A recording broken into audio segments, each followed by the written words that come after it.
Ça, c'est moi, Jérémy. Quand ma meilleure amie du secondaire a déménagé au Yukon, je lui ai promis que j'irais la visiter un jour.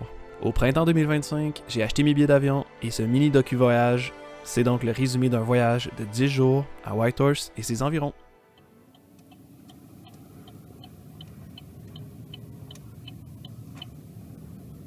Ouais, je suis cassée quand même pas mal. Hein. C'était fait d'habiter à 15 minutes de la ville, j'ai pas le choix. J'ai comme mute. Là, je suis pas sûre de l'entrée où, là, fait que je suis très attentive. Tu fais bien. Ouais, mais tu manques une belle montagne. C'est beau!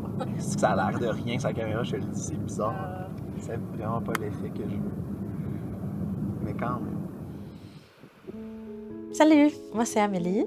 J'habite à Whitehorse. Je suis instructrice de français à la direction des services en français. Puis mon autre chapeau, c'est musicienne. Je fais beaucoup de musique dans 2 projets, de Benchy et Don de Lion. Ça fait maintenant 6 ans que j'habite à Whitehorse, à peu près 20 minutes au sud du centre-ville de Whitehorse, dans un quartier qui s'appelle Golden Horn. C'est tranquille, c'est dans la forêt, entouré de montagnes. J'habite dans une petite maison, toute cosy. Là, j'ai vraiment hâte à l'hiver, parce qu'autour, il y a plein de pistes, de sentiers pour aller faire de la raquette. Je peux aller faire du ski, je peux aller patiner autour. Comme tu le sais, je viens de Fermont, au Québec, dans le nord du Québec. Ici, je trouve que c'est le parfait entre-deux entre une petite communauté nordique, mais aussi la culture que la ville peut amener. Mais ce qui m'a vraiment piqué l'hameçon au cœur, si je peux dire, qui fait en sorte que j'ai envie de rester ici en ce moment, c'est la communauté musicale, puis les opportunités musicales aussi qui sont à portée de main.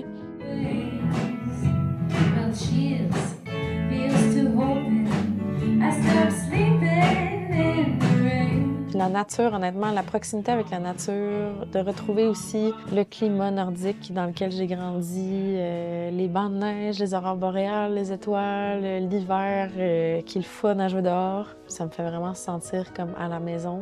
Pour l'instant, ça me plaît beaucoup, puis j'ai pas fini ce chapitre-là. La communauté francophone au Yukon est quand même vivante, elle grandit, fait qu'il y a comme un certain attachement aussi.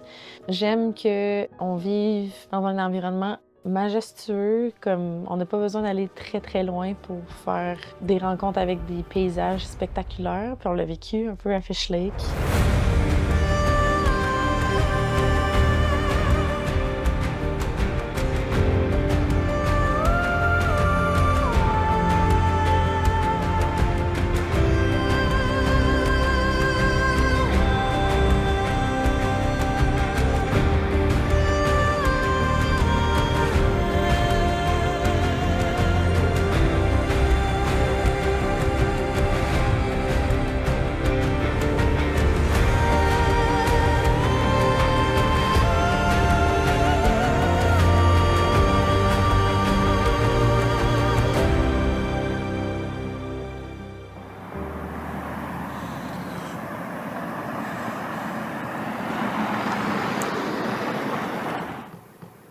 Nous, on est sur le territoire des Kwalindon puis du conseil Tan-Quatchan.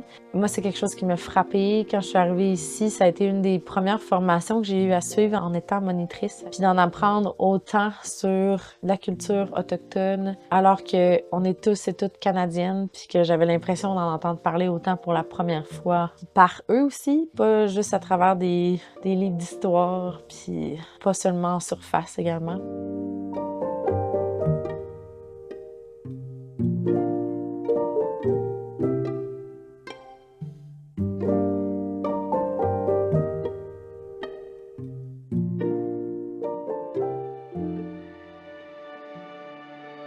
« 5 heures de luminosité. Ça, c'est le plus court, je pense, qu'on vit au creux de l'hiver. Mais l'été, c'est qu'on voit le soleil de minuit. C'est un soleil qui se couche pas. C'est comme une effervescence qui, pour moi, en tout cas, n'était pas égalée jusqu'à ce que j'arrive ici. J'ai entendu un de mes bons amis, Jérémy, dire qu'après 2-3 jours seulement, t'aimais déjà presque trop le Yukon. Fait que je serais curieuse d'entendre c'est quoi qui te fait dire ça, toi aussi. Mais il y a quelque chose aussi dans les gens, que les gens ont comme le cœur sur la main. Il y a comme une facilité, je pense, dans la connexion. Tu te sens rapidement chez toi, même si t'es un nouveau ou une nouvelle arrivante. Je suis pas la seule à avoir trouvé quelque chose ici parce qu'il y a quand même beaucoup de gens qui sont venus pour visiter, puis finalement sont restés ou sont tombés en amour avec la place ou avec des personnes. Leur séjour s'étire encore un séjour. Fait que voilà.